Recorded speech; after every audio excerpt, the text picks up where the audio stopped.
World News Today, brought to you by Continental Radio and Television Corporation, makers of Admiral Radio, America's smart set. By shortwave broadcast, direct from important overseas stations, as well as the leading news centers of our own country, CBS correspondents are waiting to bring you a complete report from the world's political and battlefronts. But first, here's Doug Edwards. The big Allied offensive on the Tunisian front is rolling. American troops have captured Fondouk, and the British are knifing ahead both in the north and south. RAF bombers have given Berlin its heaviest pounding of the war. American planes have raided Rouen. The Red Army has captured 7 settlements in the Smolensk area.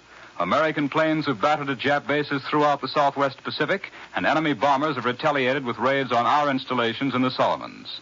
Now for our first report from overseas, Admiral Radio takes you to CBS Algiers, Charles Collingwood reporting. This is Charles Collingwood at Allied Force Headquarters in North Africa. The 8th Army's attack on the Merope Line is gathering momentum. In the frontal attack on the line itself, new advances were made southwest of the village of Merope. But what is much more spectacular, the British force, which swept all the way around Rommel's flank, is now in the outskirts of El Hama. All you have to do is to look at a map to see what this means. El Hama, which is marked on our map with the little palm trees that mean an oasis, is in the exact and geographical rear of the Merope Line. It's not a threat to Rommel's rear, it is his rear. And from El Hama to Gabus on the coast is less than 20 miles. North of El Hama, all the way up to Sousse, American forces are gradually overflowing onto the coastal plain.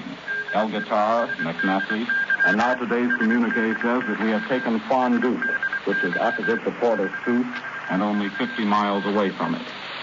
If you are one of those who subscribe to the belief that sooner or later Rommel is going to have to pull out of the Merope Line and move into northern Tunisia, the implications of all this are enormous.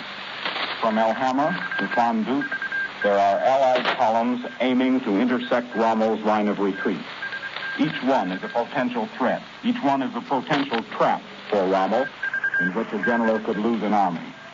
Of course, they are still just potential traps.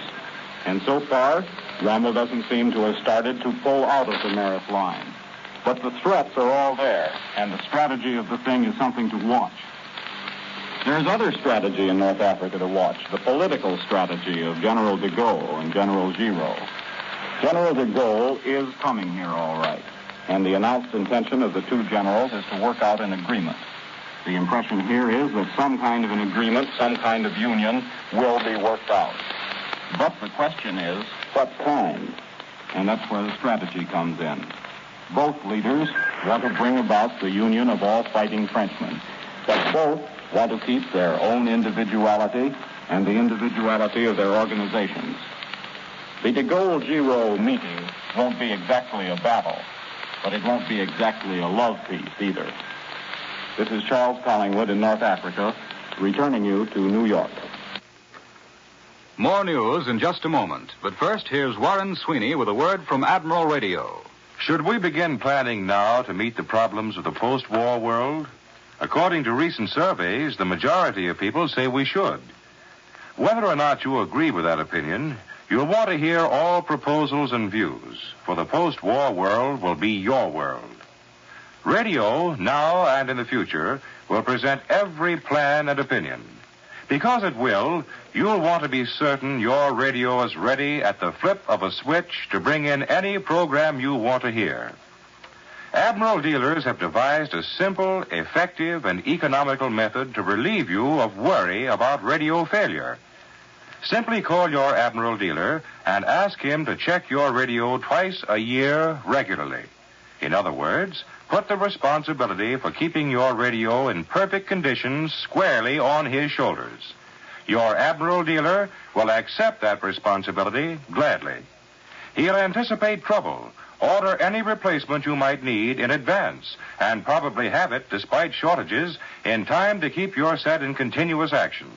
Above all, your Admiral dealer, backed by the entire Admiral organization, will put his knowledge and facilities at work so that your radio gives tip-top performance throughout the duration. Relieve yourself of worry. Call your Admiral dealer Ask him to check your radio twice a year regularly. He'll do the rest. And now, back to Doug Edwards. On the vast Russian battlefields, the Red Army appears to be consolidating its positions and beating off Nazi attacks. For a direct report on the situation, Admiral Radio takes you now to CBS Moscow. Bill Downs reporting. This is the first time that this phrase has appeared in the Russian communiques since last summer's lull in the fighting. It is true that the fighting has slackened all along the Russian front, but it can hardly be called a lull. There still are attacks and counterattacks on the Smolensk front, and the Germans are still trying to gain effective initiative at Belgorod and on the Bryansk sector. The Red Army continues its painful advance through the mud of the Kuban. It's true that the front is comparatively quiet, but it's the kind of quiet you would get if you put a lid on a live volcano. The Red Army's Railroad Battalion has achieved something of an engineering miracle.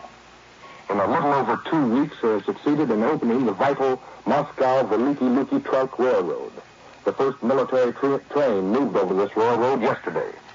The repair of this stretch of 280 miles of railroad was one of the most difficult assignments any engineering corps ever had. The railroad has been the center of a battlefield since the early days of the German invasion. It has been bombed by both German and Russian planes. Soviet partisans have blown it sky high at 100 places. But even before Veliki Luki was taken, the Red Army Railroad Corps went to work. They found that besides widening the gauge of the railroad tracks, they would have to virtually reset every railroad rail. You see, the Germans not only destroyed all switches and frogs, but they also sent men along the lines with heavy sledgehammers, who every 50 feet or so just knocked out a piece of railroad rail. I've seen this type of destruction every place where the German army has passed.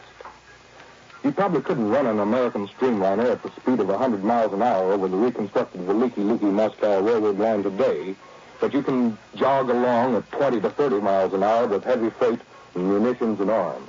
And that's what's happening today as the Soviet command reinforces its Veliki Luki garrison, the garrison which is closer to the borders of the Soviet Union than any other group pushed to the east by the Axis invaders.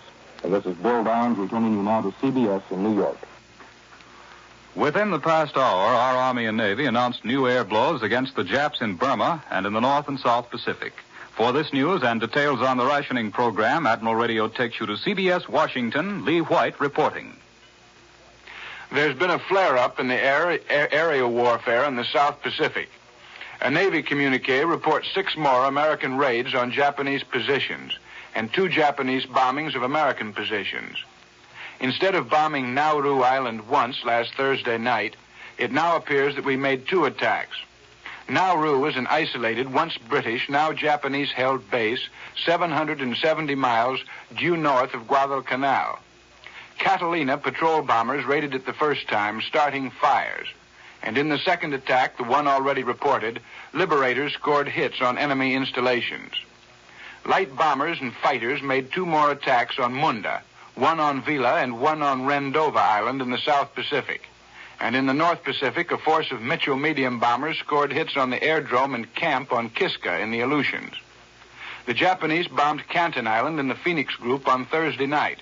And early Friday morning, 7 enemy planes made 5 sorties over Guadalcanal. But in only 2 of them were they able to drop any bombs. From India, the Army Air Force reports that 2 formations of liberators bombed Rangoon on Friday night, scoring hits on the railway station, the airdrome, and the harbor area. Meat rationing begins tomorrow, and from the looks of things, most butcher shops are going to be short, at least for a time, until the rationing machinery can get underway. The OPA estimates it will take at least 2 weeks for things to start running smoothly, and meanwhile, Americans will just have to be patient. Senator Ball and a number of other senators and congressmen, however, are thinking about increasing the rations for people doing heavy labor. They think the current rate is plenty for white-collar people, but that the average worker in a war plant ought to have more than 2 pounds of meat and fats a week. Maybe he will, even without congressional action, for the OPA is prepared to raise the ration just as soon as supplies are plentiful enough to warrant such a step. Last night, it removed dried fruits from rationing altogether, and it revised the point values of other processed foods depending upon the demand. Some went up and some went down. I now return you to CBS, New York, and Doug Edwards. Now here in our New York studio is Columbia's military analyst, Major George Fielding Elliott. The news from the Pacific is interesting because of a shift in location out into the middle of that vast ocean. The Japanese have made a light raid, probably its actual purpose was reconnaissance, on our base on Canton Island. And we have made 2 raids on the Japanese installations on Nauru Island, as Mr. White has just told you. Canton Island is a way station on our main trans-Pacific line of communications from Hawaii to Australia and the Solomons. Canton lies a little over 2,000 miles south-southwest of Pearl Harbor and about the same distance northeast of Guadalcanal. It has long been recognized that the Japanese, from their outpost positions in the Gilbert and Marshall Islands, which lie west and northwest of Canton, might at any time try to raid our line of communications. They could hardly hope to seize and hold any of our well-defended bases along this line, of which Canton is one. But if they were willing to pay the cost in ships and aircraft, they might cause us enough trouble so that we would have to divert our attention to protecting this area, at least for the time being, and thus they might prevent us from getting set for a large-scale offensive toward Rabaul, for instance. To do this in one way or another, at a minimum cost, is one of the main Japanese objectives now. The storm is gathering, and the Japanese are trying to keep it from breaking over their heads until they are better prepared to receive it. Our raids on Nauru are entirely consistent with the possibility of Japanese preparations for mid-Pacific raids. If such preparations were underway, Nauru would be an important transit base for Japanese aircraft. It lies almost midway between Guadalcanal and the Marshalls. But Nauru has other values. It is an outpost for the Marshalls on the southward, and from the Marshalls, the Japanese have launched some of their attacks on Guadalcanal. We might be intending to move toward the Marshalls ourselves. In that case, Nauru would also be important. On the whole, therefore, we could only say that the spreading out of the air operations on both sides is interesting and may forecast future developments which may come suddenly and dramatically if they come at all. Vice President Wallace, on his South American tour, is now visiting in Chile, where he's addressed a special session of the Congress. For a direct report on Wallace's activities, Admiral Radio takes you to CBS Santiago. Charles Griffin reporting. For the first time in history, a Vice President of the United States visits Chile. Vice President Henry Wallace's plane reached Chilean territory on Friday at 10:15, and on its southbound trip overflew the rich nitrate of soda deposits at Pedro de Valdivia and Maria Elena, the enormous copper mines at Chuquicamata and Potrerillos, among the largest in the world, and close at its right, the important iron ore deposits at El Pozo. All of these powerful enterprises are American-owned, and millions of tons of these essential war minerals are shipped almost every day to the United States. Close by, too, for hours, could be seen the almost unprotected coast, which the Japanese cannot reach in spite of repeated threats because of the control of the United States fleets over the South Pacific. In Santiago, after one of the greatest public demonstrations ever staged here, Vice President Wallace established personal contact with prominents in different fields. Yesterday, President Rios invited Vice President Wallace to a private luncheon in his country residence overlooking the capital. The vision of these tremendously important northern enterprises of vital significance during the war was in the minds of all as conversation covered the problems of increased production, transportation, and protection. Today, Vice President Wallace will be the guest at the National Open-Air Stadium, sitting 80,000. And tonight, President Rios stages the dinner at the Moneda Palace, sitting close to 200. Tomorrow, the party leaves by train for the southern provinces and the coal fields. Chile has ambitious plans for hydroelectric power development, for increased capitalization of her industries, for shipping facilities, for raw materials and new markets, but above all, for permanent and stable post-war economic conditions with the United States. Chile confidently expects that practical results will follow Mr. Wallace's visit to this country, and this visit ends on June the 4th after very important contact both in the center, south, and north of the country. I now return you to the Columbia Broadcasting System in New York. Across the Atlantic, American planes have been over France again, and the British are getting details on the latest night raid on Berlin. For this news and an interview with an American Army officer attached to our 8th Air Force, Admiral Radio takes you now to CBS London. John Daly reporting. United States Army 8th Air Force Headquarters has just announced that in daylight today, our heavy bombers carried out their 6th raid on the important rail center of Rouen in France. Bombing results were good in spite of heavy opposition. One of our bombers is missing, and 4 of the Allied fighters, which gave excellent cover, did not come home. No figure of enemy losses has been announced, but several German fighters are reported to have been destroyed. There are also more details of last night's RAF raid on Berlin. The Air Ministry has announced that it was the heaviest raid yet made on Berlin. About 900 tons of bombs were dropped, twice the weight ever dropped in a single raid on London by the Germans. Last night's weather was good, and the bombing is described as concentrated. The news of RAF and American air activity over Germany and France is getting a good deal of attention here in England. Spring has come, and with it an urgent wish for the opening of a second front in Europe. Allied air activity is considered the opening gun of that second front, and present air activity adds up to a softening up of the German defense before invasion. How the RAF and the United States Air Forces are doing the job can best be told by the men who fly the planes. Beside me is Colonel Stanley T. Ray of Birmingham, Alabama. He commands one of the groups of the 8th Air Force, a group which has made 30 missions over Germany and France. Yesterday, Colonel Ray was awarded the Silver Star for gallantry in action while leading his group on those missions. Colonel Ray, just what are we doing to soften up the continent for invasion? Overall, we're reducing the enemy's war potential. We're bombing his production centers where he produces the things he will need to repel an invasion of Europe by the United Nations. What is the most important factor? We are fortunate in having England as a base from which an invasion can be launched. But a base will be of no use unless we can get supplies to it to support an invasion. That makes a submarine our number one problem now. And that is why the 8th Air Force has repeatedly raided Saint-Nazaire, Lorient, La Pallice, and Brest. In those raids, we hit the German submarine operating bases on the French coast.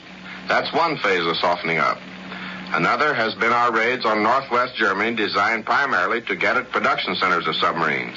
In the raid on Vegesack, pictures taken during the raid and after show that we inflicted extremely heavy damage on the most important sub-building works available to the Germans. Well, what about the raids on places like Emden and Ham and Rouen and Amiens?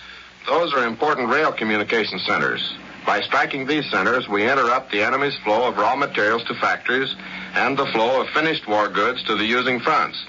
Thus, the destruction of trackage and of freight cars and engines in the raid on Rouen today will have a lasting effect on the flow of supplies to the German submarine bases on the French coast. Well, Colonel, what can we look for when the 8th Air Force gets the hundreds of planes which General Acre, the commander of the 8th Air Force, said would arrive early this summer? We've had a hard winter, but we're out of the woods now. When we get those planes, we'll send groups of them to many different targets at the same time. In addition to German industry and communications, we will destroy the German Air Force in its production centers, on its aerodromes, and in the air.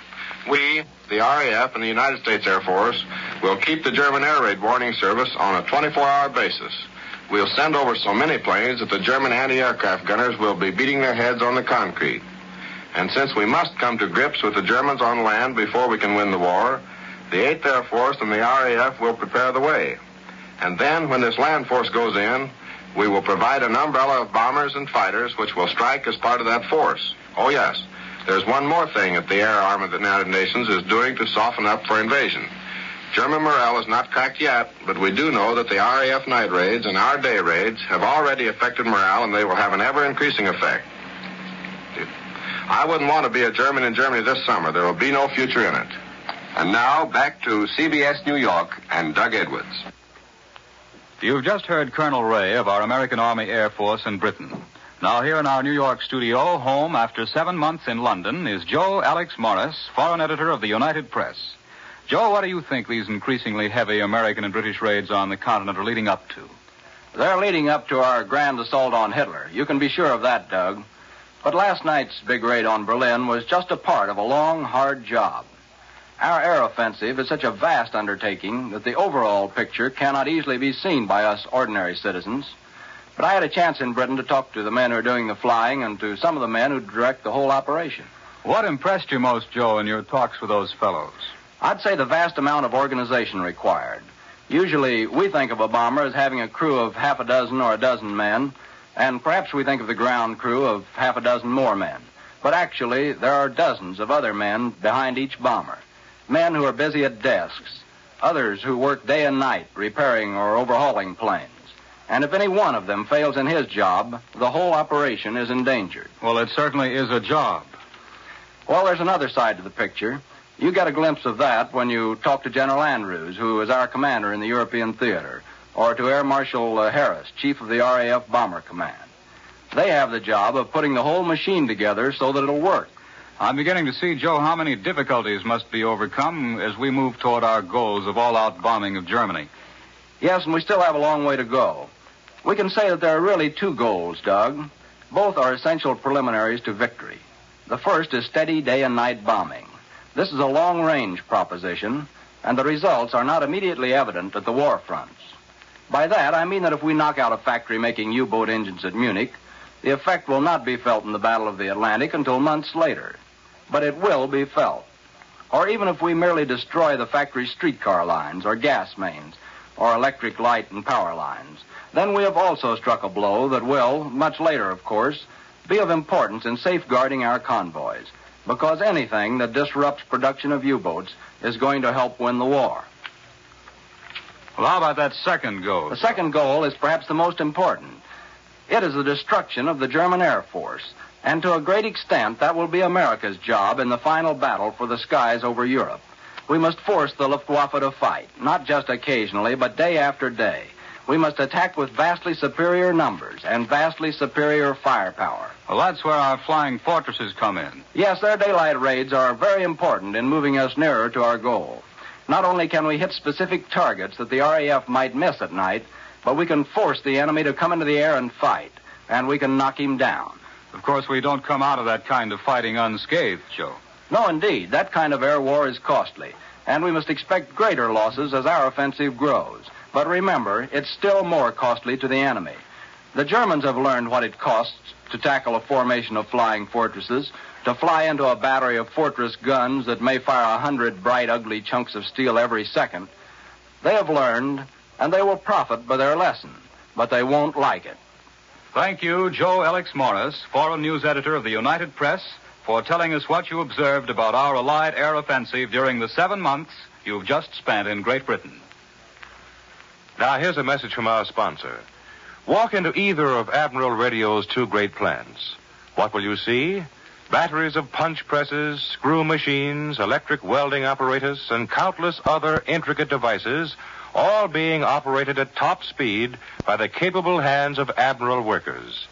You'll see Admiral research technicians, radio and electronic engineers, busy in their laboratories where developments that might take years in peacetime are often crowded into a few brief months under the pressure of war. You'll see a never-ending stream of radio and electronic equipment flowing from Admiral assembly lines off to America's fighting Army and Navy on the battlefronts. Admiral, like all America, believes in the principles for which this war is being fought. For Admiral is firmly convinced that when the Axis is destroyed and all men receive the blessings of the four freedoms, we will enjoy a new and lasting prosperity.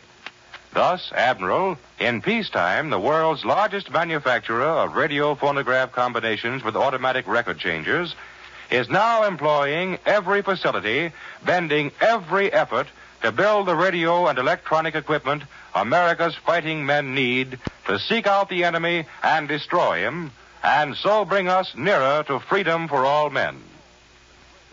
Mail from home is the greatest of all morale builders.